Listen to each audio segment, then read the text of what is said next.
જય Shri Krishna, good morning. તો આજે સવારમાં બધું કામ પતી ગયું ને ઇન્સ્ટુબેનના ફટાફટ રાઈસ બનાવી નાખ્યા અને એમાં એની ટેબ્લેટ નાખીને એને ભાત આપી દીધા. સવારમાં બેન 7 વાગ્યામાં ખાવાનું માંગે, ચલો લાવો ફટાફટ. તો ભાઈ દવા નાખીને આપી દીધું ને આપણું લંચ રેડી થઈ ગયું હતું. ઢોસા પાર્ટી ભાઈ, સાંજે ઢોસા, સવારે ઢોસા ભાઈ, ઢોસા. પણ બધાની ફેવરિટ હોય છે ઢોસા. અને ભાઈ ફટાફટ વાસણ ઘસી નાખ્યા અને ભાઈ ડિશવોશરમાં નાખવા એના કરતાં એવું મન થઈ જાય ક્યારેક કે જાતે જ ઘસી નાખો. ને મેં ને હવે બપોર વચ્ચે ભાઈ રમી લીધું કેરમ અને પછી બપોરે લીંબુ શરબત ને લીચીનો પ્રોગ્રામ ચાલી રહ્યો હતો. એ બધા પ્રોગ્રામ થતાં પાછે તો રાતનું જમણવાર બી બની ગયું. ભાખરી, આ તો ચા ને ભાખરી ખાઈ લીધી અને ઇડલી બનાવી નાખી હતી.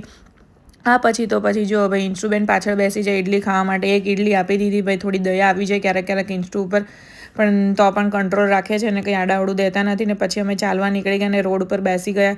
પછી વિચાર આવ્યો કે ચલો બહાર લોંગ ડ્રાઈવ પર જઈએ. તો ગાડી આવી ગઈ ને ઇન્સ્ટુબેન ગાડીમાં બેસી ગયા અને અમે પહોંચી ગયા હતા છોટું ગોટું પાસે ફરવાના. બધા છોકરાઓ એને રમાડી રહ્યા હતા. ઇન્સ્ટુ કન્ફ્યુઝનથી હું ક્યાં પહોંચી ગઈ ને રિટર્નમાં પછી તો મેંગો અને લીંબુનું આઈસ્ક્રીમ લઈ લીધો. આરુભાઈ તો ખાતા જ આવી ગયા હતા. આવો અમારો દિવસ ગયો ગાઈઝ. બાય, જય શ્રી કૃષ્ણ. કાલે પાછા મળશું.